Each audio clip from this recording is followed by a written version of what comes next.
Muy buenas tardes, amados hermanos en el Señor. Somos la Iglesia Nacional Presbiteriana Getsemaní, ubicada en la calle de Allende 139, esquina con la calle de Londres, en la alcaldía de Coyoacán, en la Ciudad de México. Es para mí, hermano Marcos Reyes Díaz, un placer, una bendición el poder saludarlos a cada uno de ustedes, quienes se irán conectando poco a poco a esta primer conferencia. Y sí quisiera comentarles que dentro de las actividades que vamos realizando como Iglesia Getsemaní a lo largo del año, las predicaciones, los estudios bíblicos, las pláticas entre hermanos, en todo ese trato que vamos teniendo unos con otros, van surgiendo de repente algunas dudas, algunas preguntas que inquietan a la iglesia o que buscan que la iglesia le vaya quedando más claro ciertos puntos desde el punto de vista bíblico siempre. Y es por ello que desde el año pasado, como iglesia, como Ministerio de Educación y como trabajo pastoral, hemos iniciado con una serie de conferencias en donde buscamos profundizar un poco más de lo que lo podemos hacer en una predicación o en un estudio bíblico, invitando a personas que sabemos que tienen una experiencia mayor que uno mismo en estas áreas donde van surgiendo las dudas. Es por ello que durante este 2022 tenemos una serie de 5 conferencias que vamos a ir viendo a lo largo de los siguientes meses, desde el mes de julio hasta el mes de noviembre. La primera de ellas será impartida hoy, tiene que ver con el aspecto musical de la iglesia. La segunda de ellas será con referencia a las traducciones y revisiones de la Sagrada Escritura. Una tercera conferencia versará sobre el tema de las adicciones. Una cuarta conferencia nos vamos a enfocar sobre el credo de los apóstoles, su proceso de formación. Y la última conferencia la hemos enfocado hacia el área de la historia de la Iglesia Nacional Presbiteriana en México, que cumple 150 años de presencia aquí en este país. Son las 5 conferencias. El día de hoy, iniciando con la primera de ellas, agradecemos mucho a Dios y agradecemos a nuestro hermano Israel Ramírez la oportunidad que nos da de poder escuchar en voz de él el tema, el uso de los instrumentos musicales en el culto reformado. Me permito presentarles un poco de su currículum. El hermano Israel Ramírez Sabaj ha dirigido coros y ha acompañado el canto congregacional desde el piano o al órgano durante más de 30 años en las iglesias presbiterianas y cristianas reformadas en México, en Estados Unidos y en Canadá. Nuestro hermano actualmente planea y dirige la adoración desde el piano de la Iglesia Nacional Presbiteriana Berit, el primer domingo de cada mes, y además es organista en la Iglesia Luterana Alemana del Espíritu Santo, el último domingo de cada mes. Nuestro hermano Israel estudió 6 años del programa de compositor en el Conservatorio Nacional de Música en la Ciudad de México y se graduó además como ingeniero civil en la Universidad Nacional Autónoma de México en 1984. Recibió su maestría en Administración de Empresas en la University of North Florida en Jacksonville en 1996 y en 2017 completó su doctorado en estudios de adoración en el Robert E. Weber Institute for Worship Studies, también en Jacksonville, Florida. El tema de su tesis doctoral de nuestro hermano Israel Ramírez fue el culto de adoración como diálogo en el que Dios se revela a su pueblo y su pueblo le responde. 7 de sus arreglos de armonía a 4 voces Se incluyeron en el himnario Solo a Dios la Gloria, que es el que utilizamos como Iglesia Nacional Presbiteriana, denominación actual de nuestro hermano. El hermano Israel también compone canciones de reflexión basadas palabra por palabra en la traducción de la Biblia Reina Valera 1960. Algunas de sus obras más conocidas son Pensamientos de Paz, Palabras de Vida, Estaréis Tranquilos, Gozo y Alegría, Ruth, El Nacimiento de Jesucristo, El Horno de Fuego, Cantaremos y Alabaremos, y Te ha hecho bien. Nuestro hermano ponente de esta tarde ha impartido conferencias de adoración en el Seminario Teológico Presbiteriano de México, en el Seminario Teológico Presbiteriano Camino de Santidad, en Pianistas Presbiterianos de Chiapas y en Ministros de Música Presbiterianos de México. Esa es una breve semblanza de nuestro hermano Israel. Le damos la más cordial bienvenida a nuestro hermano Israel. Agradecemos a nuestro Dios, le agradecemos a usted el espacio que nos está dando, compartiendo en esta tarde, y le cedemos el micrófono, hermano. También nada más comentar, hay posibilidad de expresarle nuestras dudas a nuestro hermano Israel, pero sí les pedimos que nos las hagan llegar por escrito a través de la plataforma de Facebook. Estaremos atentos a aquellas preguntas que surjan. Si aquí las personas que están en el Zoom también tienen alguna pregunta, les pedimos que la escriban para ser muy concretos, o si alguno de ustedes tiene posibilidad del WhatsApp, también nos puede hacer llegar la pregunta. Así que bienvenido, hermano Israel, le damos la palabra. Dios le bendiga. Muchas gracias, hermano Marco. Me voy a permitir compartir mi pantalla para comenzar. Nada más para confirmar si ya se está viendo mi pantalla. Se ve completa. Perfecto. Y pues muchas gracias, buenas tardes a todos y buenas tardes, y les agradezco mucho a la Iglesia Nacional Presbiteriana Getsemaní y al pastor Marcos Reyes y a la maestra Olivia Juárez por invitarme a compartir con ustedes este tema, instrumentos musicales en el culto reformado. Y cuando nosotros abordamos cualquier aspecto del culto de adoración, es importante que veamos qué fundamentos bíblicos, históricos y teológicos tiene, y es lo que me gustaría que hiciéramos el día de hoy. Vamos a hablar de los fundamentos bíblicos, históricos y teológicos del uso de instrumentos musicales en las iglesias reformadas, en las iglesias calvinistas. Posteriormente voy a dar unos comentarios finales y finalmente vamos a tener espacio para preguntas y comentarios. Como dijo nuestro hermano Marcos, por favor, si a lo largo de la plática les van surgiendo preguntas o comentarios, por favor, váyanlos apuntando en el chat, ya sea de Zoom o de el Facebook, y al final, en este espacio de preguntas y comentarios, el hermano Marcos los va a leer y yo voy a procurar responderlos y comentarlos. Dicho lo cual, me gustaría comenzar con los fundamentos bíblicos. Antes de abordar un tema de adoración, siempre es muy bueno ver qué es lo que dice la Biblia al respecto. Vamos a tener una especie de visión panorámica desde el inicio de la Biblia, de Génesis a Apocalipsis, cómo está el uso de instrumentos. No se asusten, vamos a tratar de ser muy breves.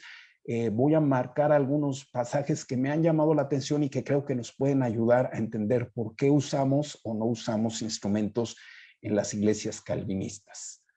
Vamos a comenzar en el libro de Génesis, en el 4:20-22, nos presenta el autor de Génesis, normalmente Moisés, se le atribuye a él, quién es el padre de los músicos. Dice este pasaje: y Ada dio a luz a Jabal, el cual fue el padre de los que habitan en tiendas y crían ganados, y el nombre de su hermano fue Jubal, el cual fue padre de todos los que tocan arpa y flauta.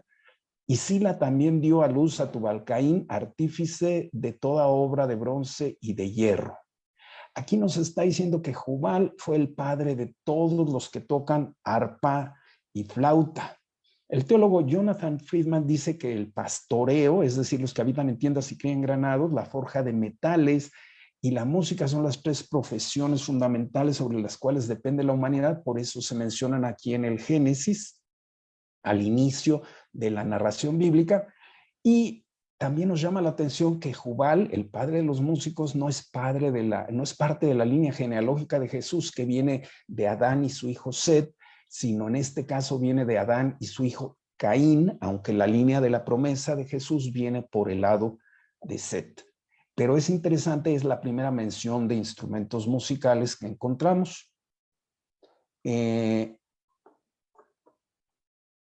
Posteriormente, un poco más adelante, en 1 de Crónicas 15, del 21 a 22, cuando David trae el arca a Jerusalén, nos enseña la Biblia que Matatías, Elifeleu, Mignías, Obed-Edom, Yehiel y Azarías tenían arpas afinadas en la octava para dirigir.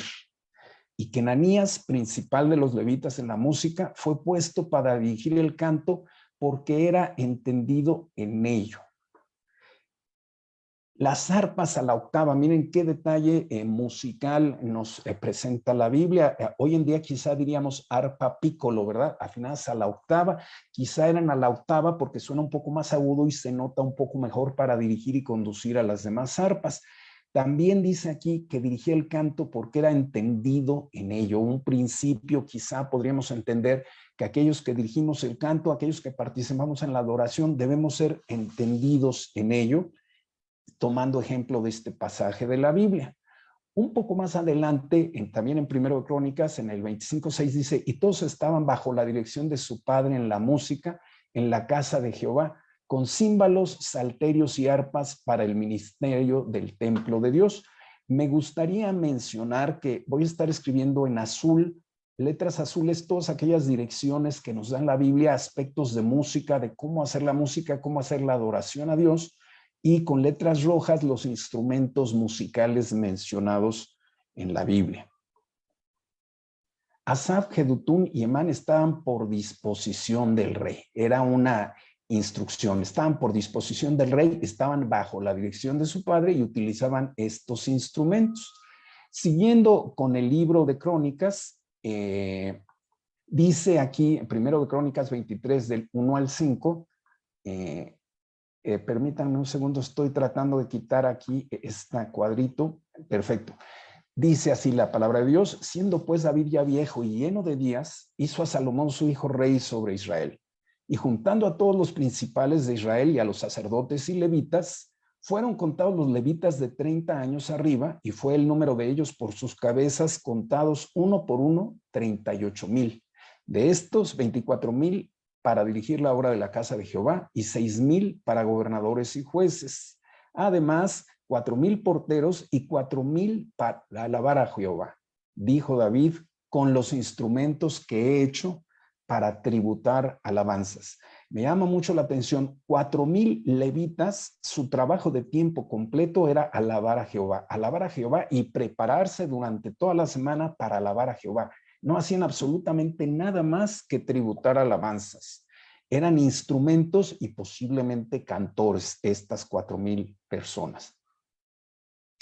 Posteriormente, 1 de Crónicas 25, 7 y 8 dice, y el número de ellos con sus hermanos instruidos en el canto para Jehová, todos los aptos, fue 288, y echaron suertes para servir por turnos, entrando el pequeño con el grande, lo mismo el maestro que el discípulo.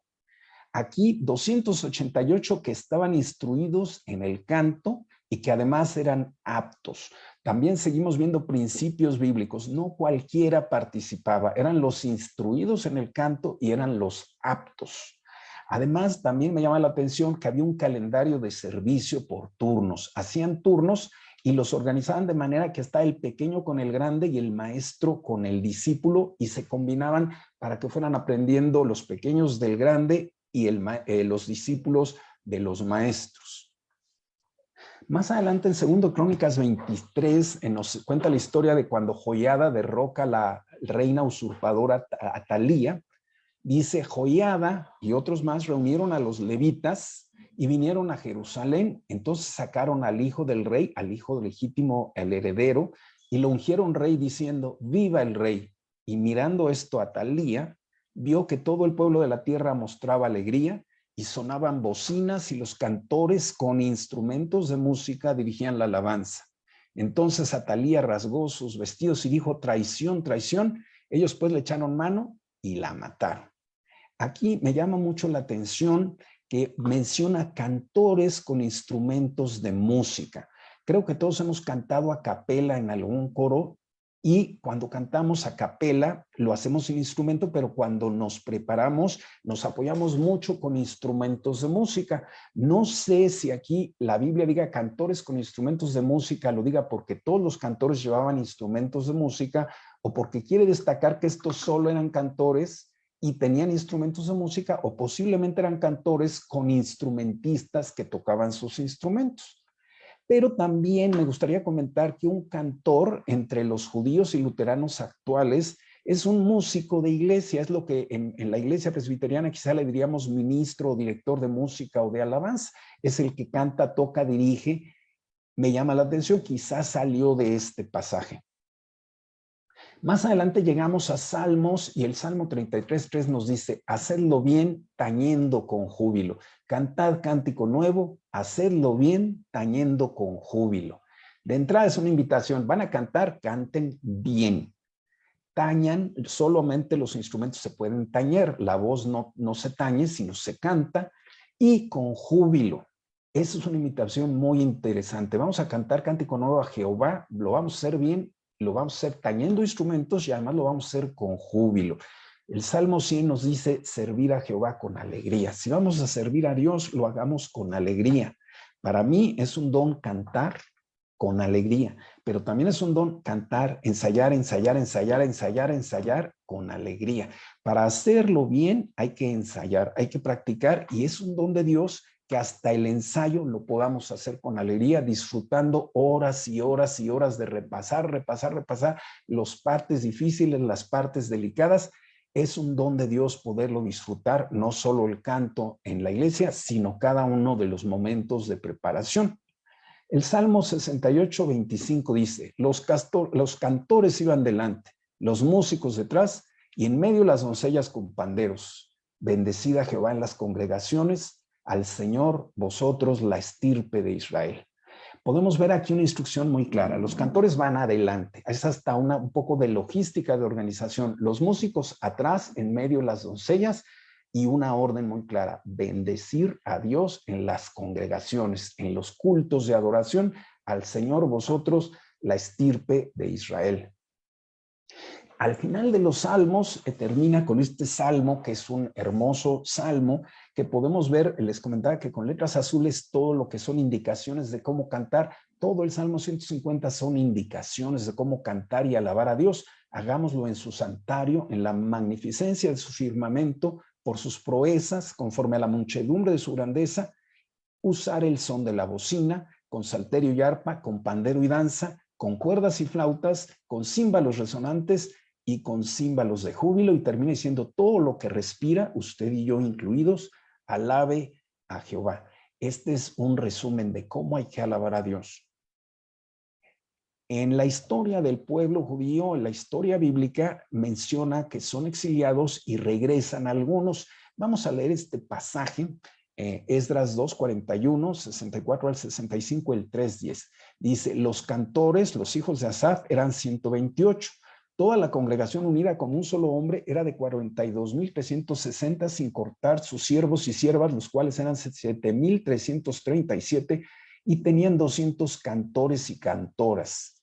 Y cuando los albañiles del templo de Jehová echaban los cimientos, pusieron a los sacerdotes con trompetas y a los levitas, hijos de Asaf, con címbalos, para que alabasen a Jehová según la ordenanza de David, rey de Israel. Me llama la atención que menciona cantores y cantoras, menciona también los instrumentos y menciona que alaban a Dios según la ordenanza de David, rey de Israel. También después del exilio, en el libro de Nehemías, leemos, y los levitas, Jesúa, Binui, Cadmiel, Servías, Judá y Matanías, que con sus hermanos oficiaban los cantos de alabanza. Puse 2 coros grandes que fueron en procesión, el uno a la derecha, el segundo coro iba del lado opuesto. Llegaron luego los 2 coros a la casa de Dios, y yo y la mitad de los oficiales conmigo y los sacerdotes Eliasim, Maaseías, Miniamim, Micaías, Elioenai, Zacarías y Ananías, con trompetas. Muy interesante aquí que vemos que los levitas oficiaban en los cantos. Y aquí muy interesante la estereofonía coral. ¿Se imaginan un coro grande a la derecha y otro coro grande del lado opuesto, acompañados por trompetas? No puedo evitar pensar en la Pasión según San Mateo o en el Dixit Dominus de Vivaldi, que son a dos coros con orquesta. Ya desde la Biblia de los tiempos de regreso al exilio nos invitaba a utilizar y a organizar grandes multitudes de músicos y cantantes para alabar a Dios. También después del exilio dice, y Maasías, Semaías, Eleazar, Uzi, Johanan, Malquías, Elam y Ezer. Y los cantores cantaban en alta voz, e Israías era el director, porque desde el tiempo de David y de Asaf, ya de antiguo, había un director de cantores para los cánticos y alabanzas y acción de gracias. Aquí nos dice cantaban en alta voz. Yo quiero pensar que era como si la Biblia dijera en fortísimo. También deja muy claro quién era el director, era Israías. Muchas veces los músicos no nos ponemos de acuerdo en cómo interpretar un pasaje musical, pero todos sabemos que hay un director y el director es el que tiene siempre la última palabra. Aquí nos dice quién tenía la última palabra. Y desde tiempos de David ya había un director de cantores precisamente para evitar ese tipo de confusiones. Por último, al regresar del exilio, nos dice aquí que todo Israel en días de Zorobabel y en días de Nehemías daba alimentos a los cantores y a los porteros.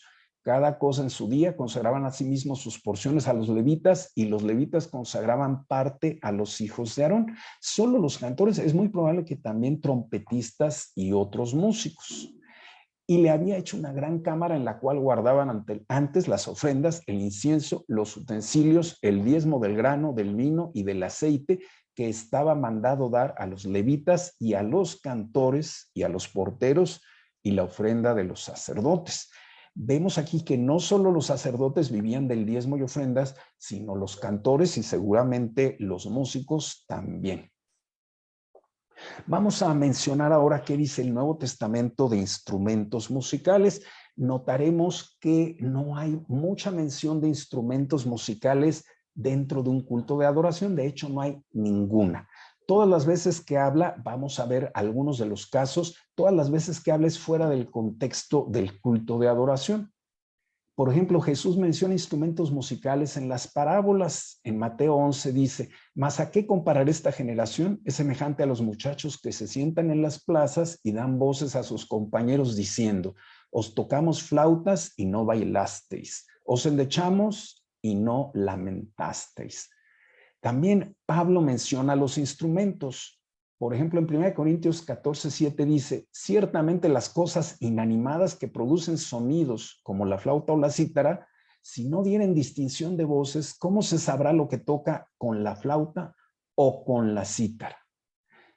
También el famoso pasaje de 1 Corintios 13 nos dice, si yo hablase lenguas humanas y angélicas y no tengo amor, vengo a ser como metal que resuena o címbalo que retiñe. De alguna manera reduce la música, el sonido de un instrumento musical al sonido, al ruido que hace un metal.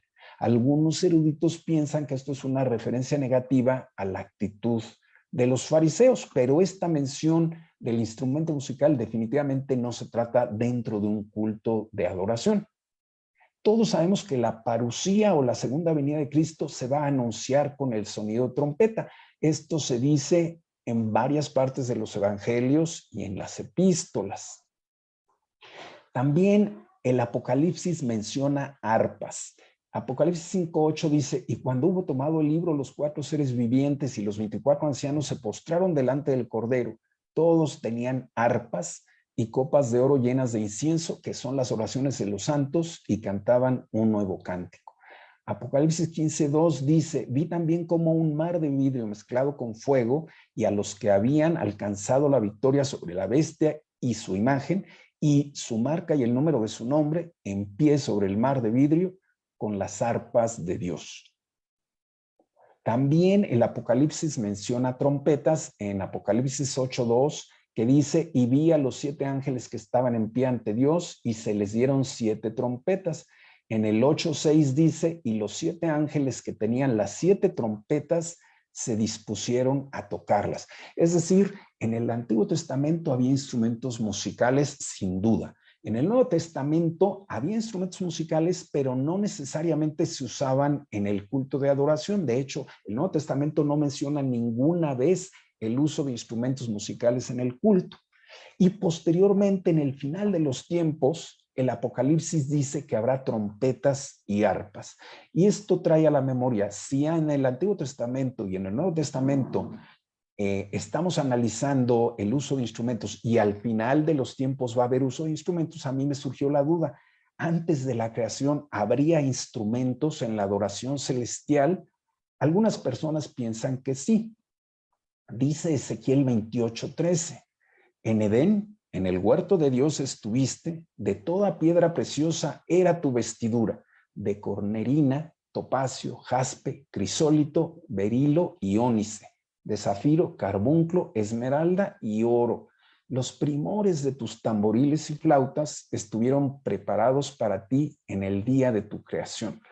Satanás estuvo en el Edén, en el huerto de Dios. Y dice aquí que tus tamboriles y flautas estuvieron preparados para ti el día de tu creación.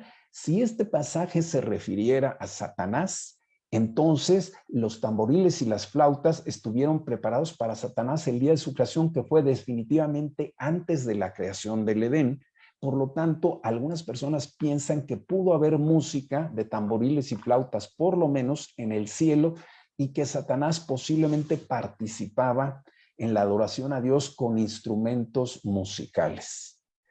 Visto de esta forma, en la metanarrativa bíblica podemos decir, empezó allá en la eternidad con posibles tamboriles y flautas antes de la creación, como acabamos de leer en Ezequiel 28. En el Antiguo Testamento hay evidencia y órdenes claras de usar instrumentos para adorar a Dios. En el Nuevo Testamento no hay ninguna evidencia de que se usen los instrumentos en los cultos, aunque tampoco hay ninguna prohibición expresa. Y en la eternidad, al final de los tiempos, habrá trompetas y arpas en la adoración a Dios. Después de haber visto estos fundamentos bíblicos para el uso de instrumentos musicales en cultos de adoración, vamos a repasar un poco la historia de la iglesia. ¿Qué nos dice respecto al uso de instrumentos históricos? En la iglesia temprana o iglesia primitiva de los siglos I al XIV, hay evidencia de que se cantaba al unísono, es decir, a una sola voz, salmos e himnos que a veces eran responsoriales, pero a una voz. ¿Por qué? Porque los cristianos querían desasociarse del canto pagano y de los instrumentos musicales como resultado negativo de asociar los instrumentos con la inmoralidad y la idolatría. Es decir, estos cantos al unísono eran a capela. Los cristianos no querían relacionarse con instrumentos musicales. En algunas áreas se prohibía que cantaran las mujeres, pues también los coros de vírgenes se asociaban a fiestas paganas. En la iglesia temprana se reconoció el gran poder que tiene el canto de himnos como herramienta para enseñar y para alabar a Dios. Pero para ellos era un conflicto cantar a capela salmos como el 150 que invitan a utilizar instrumentos. Ellos no podían usar instrumentos y cantaban a capela salmos que invitaban a utilizar instrumentos. ¿Qué dijeron algunos de los padres de la iglesia respecto a la música, a los instrumentos? En específico, Ignacio de Antioquía dijo, él, refiriéndose al obispo, está en sintonía con los mandamientos como el arpa con sus cuerdas. Menciona que hay sintonía entre el arpa y sus cuerdas y que este obispo está muy sintonizado con los mandamientos, pero no menciona que se usen en el culto de adoración el arpa ni las cuerdas. Clemente de Alejandría dijo, como un hermoso instrumento de música que respira, hizo el Señor al ser humano a su imagen y semejanza. Es decir, no utilicemos instrumentos hechos de manos, mejor hagamos instrumentos hermosos, usemos instrumentos que respiran, es decir, los seres humanos canten con sus voces. Juan Crisóstomo dijo, el alma es un excelente músico, un artista, y el cuerpo es un instrumento que ocupa el lugar de la cítara y de la lira. Como es necesario orar sin cesar, el instrumento está siempre con el artista sin cesar. Es decir, todas estas citas nos llevan a pensar que no había instrumentos en los cultos y realmente no hay evidencia de que hubiera instrumentos musicales, aunque tampoco, como podemos ver, hay ninguna prohibición de utilizarles. Avanzando en la iglesia temprana hacia el siglo IV, Agustín de Hipona dijo: dudo entre el placer peligroso y un ejercicio saludable, pero se inclina, aunque no dio una opinión irrevocable, a aprobar el canto a capela, dentro de la iglesia para que por las delicias del oído las mentes débiles se estimulen hacia un estado de ánimo de devoción.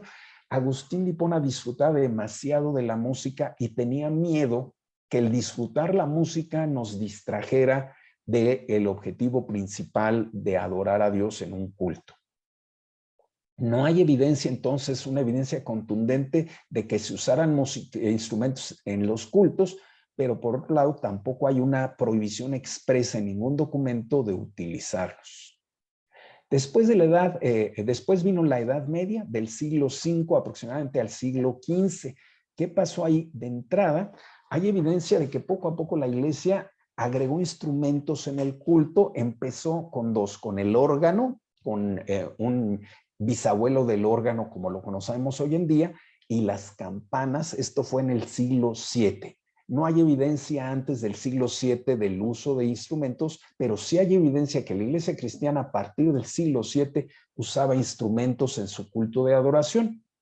En el siglo X viene la separación de la iglesia ortodoxa de la iglesia occidental, y la iglesia ortodoxa desde su fundación hasta el día de hoy solamente canta a capela en sus cultos de adoración.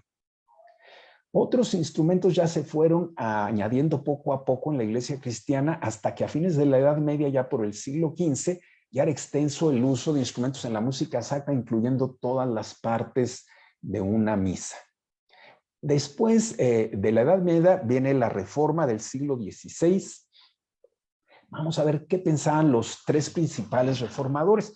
Martín Lutero tenía una sólida formación musical, él tocaba laúd y dicen que tiene una excelente voz de tenor, y él creía que el valor emotivo de la música era muy positivo, no negativo. San Agustín decía que el valor emotivo de la música lo hace peligroso dentro de un culto. En el caso de Martín Lutero, él decía: aprovechemos positivamente ese enorme valor emotivo de la música. Por lo tanto, aprobaba totalmente el uso de instrumentos en la iglesia, el órgano y todos los demás. Ulrich Zwinglio fue un reformador suizo que está en la parte de Suiza que habla alemán.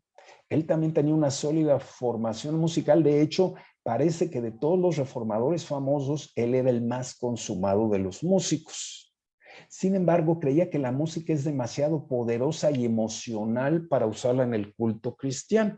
Por lo tanto, eliminó toda la música de los cultos de adoración, no solo los instrumentos, sino hasta el canto. La congregación lo único que podía hacer era leer y recitar pasajes bíblicos, pero no podía cantarse en un culto de adoración, por lo cual destruyó los órganos de algunas iglesias. Dice una anécdota que un organista vio con lágrimas cómo quemaban el órgano de su iglesia, impotente, porque Ulrich Zwinglio decidió que era piedra de tropiezo el uso de instrumentos dentro del culto de adoración. Finalmente, un poco después, viene Juan Calvino, que fue una mezcla no tan liberal para el uso de la música de instrumentos como Martín Lutero, pero tampoco tan estricto como Zwinglio, que ni siquiera permitía el canto. Juan Calvino también tenía una buena formación musical, procuró guiarse solo en lo que decía la Biblia, en todo lo que tenía que ver con decisiones musicales, y dio un lugar muy, muy preponderante dentro del culto de adoración al canto congregacional de salmos a capela y al unísono. Calvino creía que los instrumentos del templo del Antiguo Testamento no se justificaban de ninguna manera en el Nuevo Testamento, por lo tanto vetó totalmente cualquier instrumento dentro del culto de adoración. Por lo tanto, Calvino pensaba que la música debía ser, fíjense qué interesante, solo canto congregacional, es decir, no puede pasar un solista, no puede pasar el coro, solo toda la congregación junta, y solo puede cantar salmos y solamente a capela y solamente al unísono. Es decir, no vamos a hacer coro a cuatro voces, solamente canto congregacional, solo salmos, solo a capela y solo al unísono. Esto fue en el siglo XVI. A partir del siglo XVI vamos a explorar ahora unos fundamentos teológicos que para nosotros la Iglesia Presbiteriana, uno de sus documentos teológicos más importantes se crea en el siglo XVII, que es la Confesión de Fe de Westminster. Dedica un capítulo completo a la adoración religiosa y al día de reposo. Dice en la parte 1 del capítulo 21, el modo aceptable de adorar al verdadero Dios es instituido por Él mismo y está limitado por su propia voluntad revelada, que no se debe adorar a Dios conforme a las imaginaciones e invenciones de los hombres o las sugerencias de Satanás, bajo ninguna representación visible o en ningún otro modo que no esté prescrito en las Santas Escrituras. Es muy clara, es muy contundente la posición de la Confesión de Fe de Westminster, que es totalmente sólida y consistente con las enseñanzas de Juan Calvino. Más adelante, en su parte 2.5, habla específicamente de las actividades que se permiten dentro de un culto de adoración religiosa regular a Dios, es decir, de un culto dominical de adoración. Se permite la lectura de las Escrituras, la sólida predicación, escuchar conscientemente la palabra, cantar salmos y administrar y recibir sacramentos y otras actividades como juramentos religiosos que eran más del tema del siglo XVII, votos, ayunos y acciones de gracias en ocasiones especiales. Esto es lo que permite la confesión de fe hacer dentro de un culto de adoración. Recordemos que nuestra Iglesia Nacional Presbiteriana en México está suscrita a este estándar doctrinal. De entrada, me llama la atención, cantar salmos no menciona himnos o cánticos espirituales como Pablo nos invita a hacer. También dice cantar salmos, pero no dice que a capela, nada más dice cantar salmos. No menciona que podamos hacer música instrumental como preludios, postludios, ofertorios, pero tampoco menciona otras cosas que son muy comunes hoy en día dentro de un culto de adoración, como por ejemplo levantar la ofrenda. Entonces, fruto de la escuela de estos tres reformadores y de las enseñanzas de la Confesión de Fe de Westminster, surgen varias posturas calvinistas respecto al uso de instrumentos musicales, específicamente dos que me gustaría resumir aquí. La primera postura está en contra de usar instrumentos en el culto de adoración. La música instrumental fue designada divinamente para ser utilizada en relación con las ofrendas del sacrificio en el templo. Es decir, la música instrumental, al igual que los sacrificios de animales y la sangre, era solamente para el templo del Antiguo Testamento. Por lo tanto, no hay autoridad bíblica para la introducción de la música instrumental en el culto de la Iglesia del Nuevo Testamento. Es decir, el Nuevo Testamento no menciona en absoluto que se utilice la música instrumental dentro de un culto de adoración. También tiene este concepto muy interesante. Bajo el nuevo pacto, el instrumento de los creyentes debe ser la voz humana, así como el templo del Antiguo Testamento ha dado paso al templo viviente del cuerpo humano. Los antiguos instrumentos del Antiguo Testamento ahora han dado paso al instrumento vivo, lleno del Espíritu, que es la voz humana. Este es el resumen de la postura que dice que no deben utilizarse los instrumentos musicales. Ahora, si esto es tan contundente, ¿por qué algunos calvinistas sí usamos instrumentos musicales en el culto de adoración? El resumen de la postura de sí usar instrumentos empieza diciendo, quizá no haya ejemplos de una iglesia del Nuevo Testamento con instrumentos musicales, pero el Nuevo Testamento no condena en ninguna parte que se usen instrumentos musicales en la iglesia. Es decir, no hay prueba de que se usaran, pero tampoco hay una prohibición expresa de usarlos. Decir que el Nuevo Testamento no autoriza a la iglesia a usar instrumentos no es lo mismo que decir que el uso de instrumentos es incorrecto. Y mencionan algunos autores que el Nuevo Testamento tampoco autoriza a la iglesia a pasar canastillas para la ofrenda o ponerle ventanas a sus edificios o sillas o alfombras. Sin embargo, pocos dirían que esas cosas están incorrectas en un culto de adoración. La falta de una autorización bíblica directa de cierta práctica, como es el uso de instrumentos, no es una prohibición automática. Este es el resumen de los argumentos a favor del uso de instrumentos en iglesias calvinistas y este es el resumen de los argumentos en contra del uso de instrumentos. Como comentarios finales de todo esto, ¿qué podemos empezar a tratar de concluir? Me gustaría hacer un resumen de cómo está el uso de instrumentos a lo largo de la línea del tiempo. Vamos a marcar con verde cuando la iglesia se ha usado totalmente, hay evidencia de que los creyentes usaban instrumentos musicales. Vamos a marcar en amarillo como si fuera semáforo cuando no había evidencia de que sí se usaran, no se sabe a ciencia cierta que no se usaban, aunque tampoco se sabe a ciencia cierta que sí se usaban, más bien parece que no se usaban los instrumentos. Y por último vamos a marcar en rojo las épocas en las que no se usaron instrumentos. Vamos a comenzar con el Antiguo Testamento.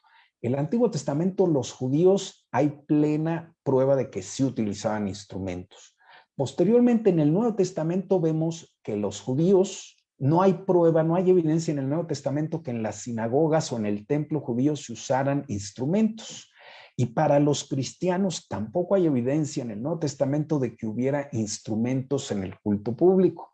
Posteriormente vino la iglesia temprana o primitiva de los siglos I al IV.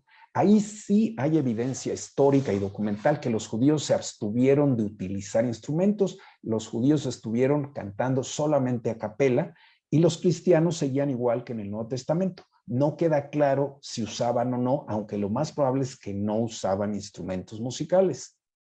En el siglo VII, los judíos seguían a capela y dijimos hace rato que los cristianos empezaron el uso de instrumentos con el órgano y con las campanas. Ahora, los cristianos ya utilizaban instrumentos a partir del siglo VII. En el siglo X surge un gran cisma y surge la Iglesia Ortodoxa. La Iglesia Ortodoxa, desde que se inicia hasta el día de hoy, siempre cantan a capela. No hay instrumentos en un culto ortodoxo.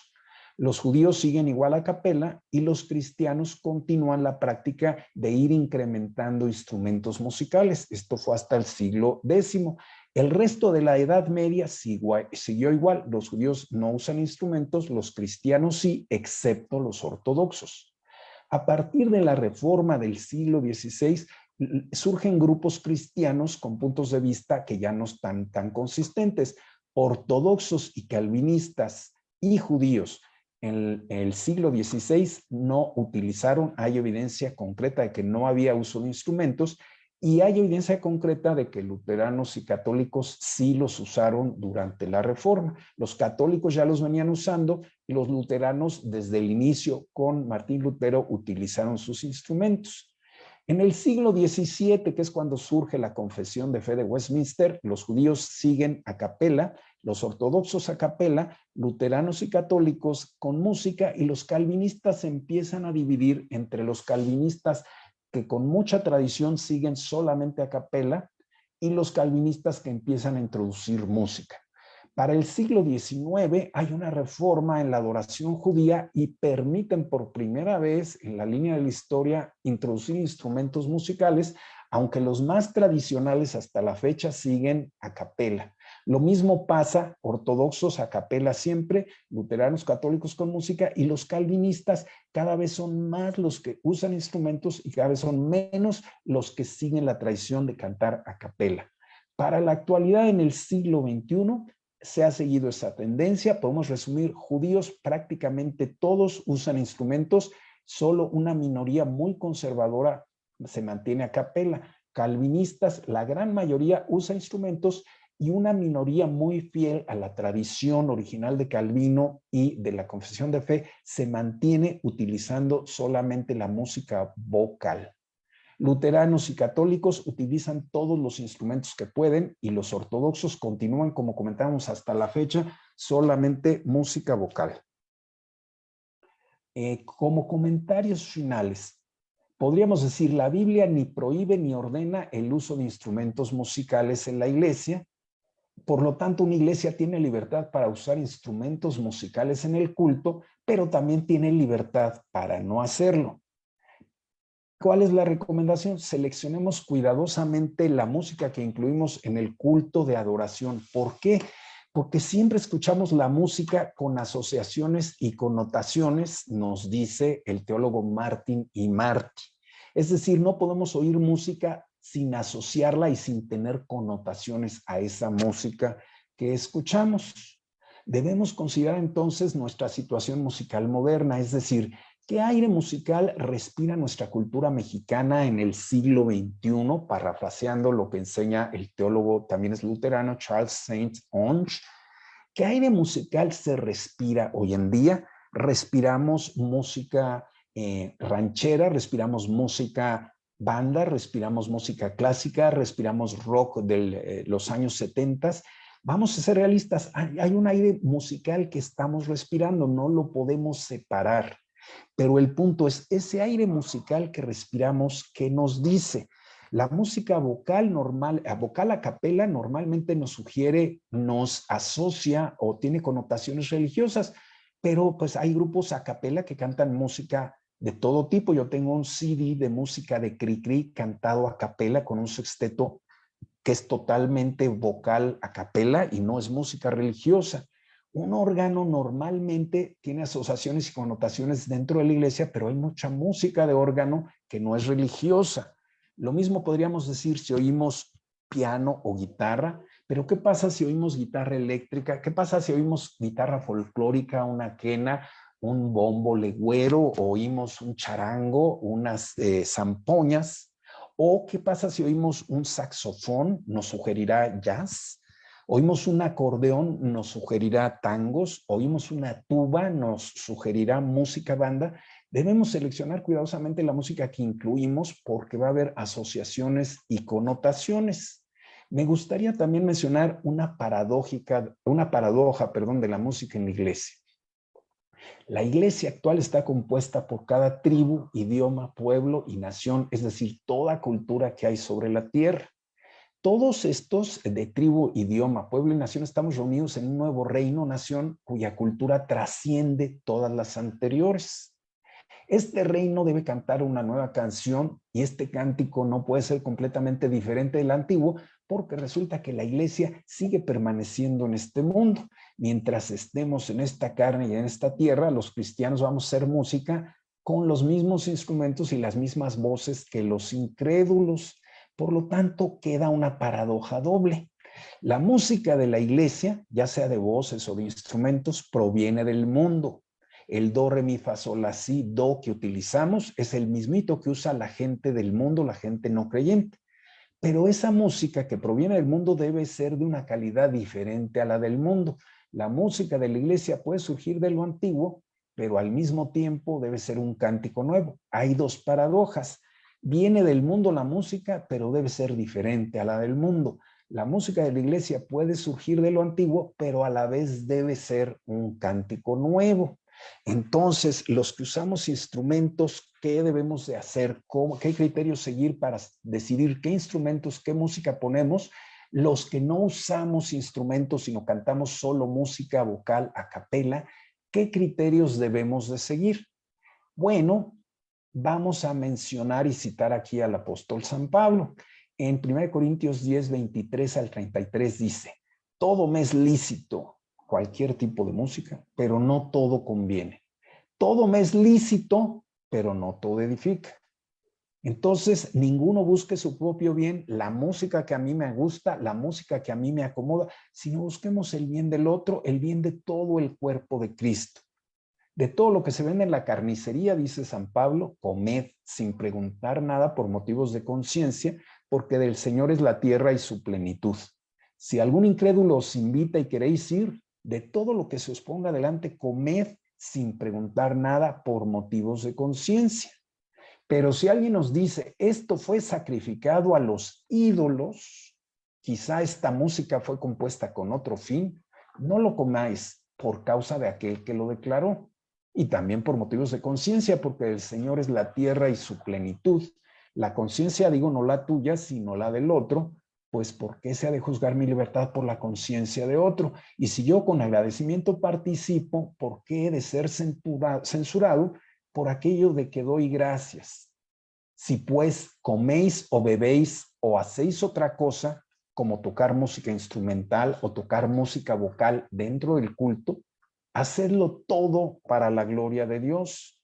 No seáis tropiezo. Hay música que sabemos que va a ser tropiezo. No seamos tropiezo ni a judíos, ni a gentiles, ni a la iglesia de Dios. Como yo también en todas las cosas agrado a todos, no procurando mi propio beneficio, sino el de muchos, para que sean salvos. Vamos a tener ahora un espacio para preguntas y comentarios. Como comentamos, por favor escriban en el chat del Zoom o del Facebook los que tengan algunas preguntas o comentarios, y nuestro hermano Marcos Reyes nos va a hacer favor de leerlas. Muchas gracias, hermano Israel Ramírez. Excelente su explicación, su ponencia, su material visual, hermano, nos queda bastante claro muchas de las ideas. Invito a las personas que están aquí en el chat con nosotros. Si tienen alguna pregunta, la pueden escribir a través del chat. Y las personas que están conectadas a través de Facebook, también agradeceremos pudieran compartirnos alguna de las preguntas. Quisiera comenzar, hermano, una pregunta que sería así. Así como hay una lista de características para los ancianos, para los diáconos, ¿cuáles considera usted deberían ser las características de las personas que son instrumentistas dentro de nuestras iglesias? Yo creo que esa es una pregunta muy importante, y yo creo que basándonos un poquito en el Antiguo Testamento podemos tomar algunas ideas. Por ejemplo, decíamos hace rato que deben ser todos los aptos, todos los instruidos, y dice que los que dirigían la adoración dirigían porque eran muy buenos en ello. Entonces yo creo que una característica es de que deben ser personas que se dediquen a la música y lo hagan bien, estén preparados y sean aptos para ellos. Me encantó que usted preguntara, así como hay características para los ancianos diáconos y para los pastores, debe haber para los músicos. Por ejemplo, para mí, alguien que se encargue de dirigir la música, de tocar la música y que no esté preparado, es equivalente de un predicador que se para a predicar y que no fue al seminario, no sabe homilética, no sabe exégesis, no sabe historia de la iglesia, no sabe ninguna de las materias que enseñan en los seminarios. Yo sé que Dios puede utilizar todo siempre y cuando haya un corazón dispuesto, pero así como hay lista de recomendación, yo creo que la lista de recomendaciones: busquemos gente apta, busquemos gente instruida, y si es posible, busquemos gente en la medida de lo posible, como dice la Biblia del rey David, un hombre conforme al corazón de Dios. Muchas gracias, hermano, que Dios nos ilumine en esa búsqueda, que concuerdo totalmente con usted, de gente que adore a Dios a través de su talento musical. Nuestra hermana Olivia, aquí en el Facebook, nos comparte un comentario. Se lo compartimos, hermano. Muchas gracias por esta excelente conferencia. Estoy de acuerdo que la música tiene connotaciones, por lo cual debemos ser cuidadosos con la música que integramos en la iglesia. Esto tiene que ver con la santidad. El nombre Jubal del Antiguo Testamento aún sigue utilizándose entre los músicos judíos. Podemos ver judíos músicos en la actualidad llamados Jubal. Sigue siendo una tradición el uso de este nombre como en el Antiguo Testamento. La palabra cantor, que viene del Antiguo Testamento para el director musical, se usa desde la época de Bach. Bach era cantor de la iglesia de Santo Tomás en Leipzig, se pronuncia Leipzig, y hasta la fecha se sigue utilizando este término en Alemania. Es un comentario de parte de nuestra hermana Olivia. Si tiene algún complemento a este comentario, hermano. No, muchas gracias por sus comentarios, hermana Oli. Sí, otra pregunta, hermano, también en el orden de la practicidad o llevar a la práctica con las iglesias, ¿qué eh, cuentan con instrumentos. ¿Quién o quiénes son las personas dentro de la organización de la iglesia quienes deben mantener el orden de los instrumentos dentro del culto o la autorización de del uso de esos instrumentos? ¿El pastor, el consistorio, el ministro de música, el ministro de ocasión? ¿A quién le compete? Yo creo que cada iglesia es diferente, pero en general yo diría que el consistorio con el pastor, que normalmente es el presidente del consistorio, deben designar quizá a veces un área de vida espiritual, que es la que es responsable de lo que sucede en el culto de adoración según cada iglesia se organice. Y si el consistorio decide invitar a un ministro de música o a un director de música, también debe indicarle qué es lo que debe hacerse respecto al uso de instrumentos en el culto. Yo creo que es una decisión de alguna manera colegiada. En mi opinión, deben de participar músicos y deben de participar personas teológicamente preparadas y deben de participar personas seleccionadas por la congregación. Es decir, un pastor es una persona teológicamente preparada, ahí está. Un músico está preparado en la música y los ancianos y diáconos normalmente son seleccionados por la congregación. Y en mi opinión debe ser una decisión colegiada porque la música que organiza el director de música debe motivar a la congregación que escogió a los ancianos y a los diáconos a alabar a Dios lo mejor posible, a participar en el diálogo entre Dios y su pueblo que ocurre durante el culto de adoración. Entonces yo creo que deben participar esos tres elementos: el pastor, el director de música y los oficiales. Muchas gracias, hermano Israel.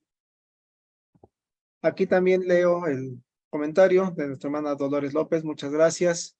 Muy edificante. Y una pregunta más que tengo por aquí. El culto es un diálogo de Dios con la iglesia. ¿Cómo nos habla durante las participaciones de puros instrumentos? ¿Cómo es que Dios nos habla durante las participaciones de puros instrumentos? Es decir, el preludio, el postludio, ¿Dios nos está hablando? Esa es una excelente pregunta. Y la respuesta sería, a través de la música instrumental, si es parte del diálogo entre Dios y su pueblo, Dios nos puede hablar a nosotros o nosotros podemos hablarle a Dios. Y si es una música instrumental, creo que la situación es que nos va a hablar a través de la connotación de la asociación que le demos a esa música instrumental. Por ejemplo, si nosotros tocamos de preludio un himno que nos invita un himno que nos recuerda que Dios nos habla, por ejemplo, Jehová está en su santo templo, que es una paráfrasis de Habacuc, que Jehová está en su santo templo, calle delante de él toda la tierra. Al oír la música, aunque sea instrumental, Dios nos habla y nos recuerda, yo estoy en mi templo, silencio, silencio, silencio. O al revés, también la congregación puede hablarle a Dios a través de la música instrumental, por ejemplo, a través del himno, quiero levantar mis manos, quiero levantar mi voz. Nosotros como congregación le estamos diciendo a Dios, queremos alabarte y por eso venimos a este culto de adoración. Conclusión, la música instrumental dentro del diálogo es de Dios a nosotros o de nosotros a Dios, pero como es instrumental, tengamos mucho cuidado que quede muy clara la asociación y la connotación. Lo más recomendable es usar una música que sea reconocida por la congregación para que podamos saber si Dios nos está hablando o nosotros le estamos hablando a Dios. Muchas gracias, hermano Israel. Pues creo que de parte de las preguntas son las que tenemos hasta este momento. No veo aquí en Zoom y tampoco veo alguna otra pregunta aquí o comentario en la transmisión de Facebook. Creo, hermano, que hemos sido muy edificados como iglesia, las personas que nos están acompañando, que se han conectado y que irán viendo a lo largo de los días que esté la transmisión en Facebook. también serán edificadas para cada una de las iglesias que escuchen estos comentarios. Muchas gracias, hermano Israel, por su apoyo. Gracias por su disposición. Que Dios les siga bendiciendo con el talento. Veo por aquí, ahí hay una pregunta más. Es que no la veo. La busco por aquí. Ahí. Permítame. Es que me dicen que hay otra pregunta, pero no la alcanzo yo a distinguir. Sí, en el Facebook hay una pregunta de Edgar Hernández Lara. Sí, ¿la tienes por ahí, hermana Oli? Sí, Sí la tengo, pero no sé si quiere que se la pase o la No, lea. ¿la podrías leer, por favor? Ok, dice, muchas felicidades por tan Ya. excelente exposición. Hay hermanos que no tienen preparación musical y es notoria una dificultad en la afinación al cantar. Por años he considerado que el coro de la iglesia es un lugar para aprender. En el caso de hermanos que no tienen preparación musical, sin embargo, hay coros que en efecto solo permiten la participación de hermanos con un talento demostrado. ¿Cuál sería la postura para hermanos que desean cantar en el coro y tienen un corazón dispuesto, pero que aún con años de preparación en el coro no logramos su afinación? Es la pregunta. Muchas gracias, maestra Oli. Yo creo que es una pregunta muy importante, muy importante. Yo creo que todos hemos sido testigos de ese caso y hay dos posturas.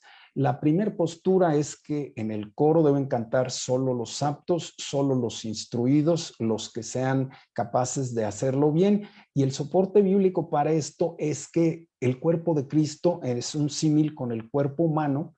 Es pedirle al pie que se ponga a cantar o pedirle a la oreja que se ponga a caminar. Cada uno de los miembros del cuerpo tiene una función y el que no tiene la función de cantar afinado y cantar de una forma armónica, pero piensan esta corriente que no debe de participar, es equivalente a que predique un pastor que no lo sabe hacer, y lo digo con todo respeto.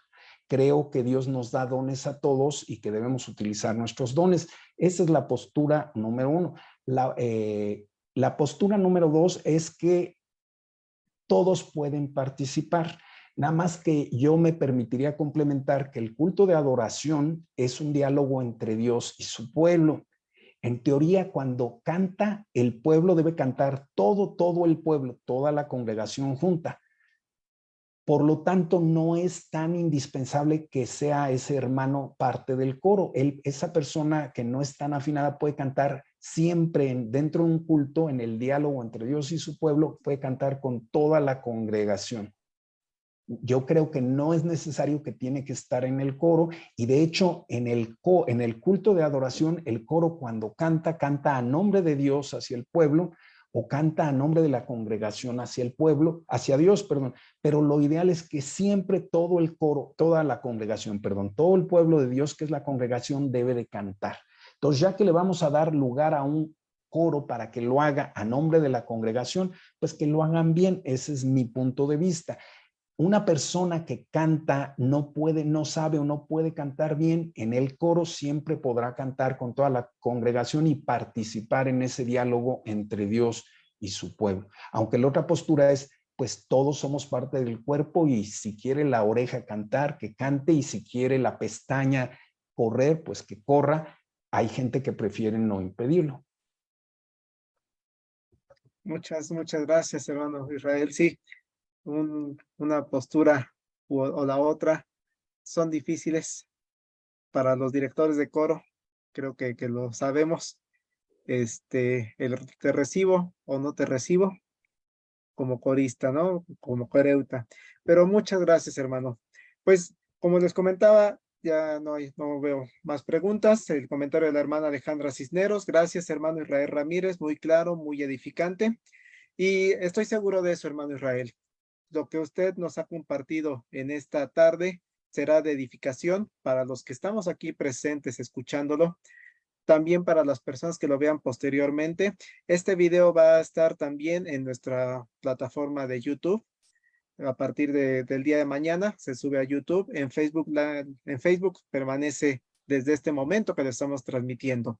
Solamente quisiéramos pedirle, hermano, un último consejo, un último comentario hacia una iglesia como la nuestra, la iglesia Getsemaní. Usted nos comentaba hace unos momentos, la conoció hace unos años, formó parte de ella. Un consejo que nos quisiera dar, hermano, en su experiencia musical. Sí, mi comentario final es, les agradezco mucho a la iglesia, al hermano Marcos, a la hermana Oli, su invitación para esta plática, y efectivamente me da mucho gusto hacerlo para la iglesia Getsemaní, de la cual fui parte hace muchos años, y la recomendación es más una oración. Mi oración es que Dios nos siga instruyendo a todos para que todos podamos entender cada vez mejor cómo quiere Dios que le adoremos, especialmente los que nos dedicamos a la música, que Dios nos indique cómo podemos prepararnos mejor en todos los sentidos, seguir con nuestra formación musical, seguir con nuestra formación en cuestiones de adoración y sobre todo seguir con nuestra preparación para tener un corazón que sea realmente agradable a Dios, que la gente que nos escuche participar pueda decir, pues el nombre de Dios fue glorificado, y te agradezco mucho que Dios te haya usado en este diálogo entre Dios y su pueblo, que es el culto. Pidamos que Dios nos siga perfeccionándonos en esas tres cosas, en la música, en la adoración y en la limpieza y la integridad de nuestro corazón. Muchas gracias, hermano. Amén. Así sea. Los invito, hermanos que nos están viendo. Agradezco mucho su presencia, su asistencia, y estén pendientes para las siguientes conferencias que, como comenté al principio, tenemos otras 4 conferencias para tener cubierto nuestro segundo ciclo de conferencias en Getsemaní. Los invito a inclinar su rostro. Vamos a orar. Gracias, Dios, porque con sumo gozo nos permites escuchar esta palabra, estos consejos, este análisis, Padre, bíblico, que le permites compartir a nuestro hermano Israel. Gracias por la experiencia que estamos adquiriendo en esta tarde. Gracias por las personas que han escuchado o que escucharán, que se ha llevado toda esta análisis bíblico a las iglesias y que impacte en la adoración que te damos, en ese diálogo que tenemos contigo domingo a domingo en nuestro culto de adoración, sea con los instrumentos, Padre Santo, sea con nuestras voces o sea a capela, que todo sea para honra y gloria tuya. Bendice a nuestro hermano Israel y bendice a la iglesia Getsemaní. En el nombre de Jesús, amén y amén. Amén. Muchas gracias, hermanos.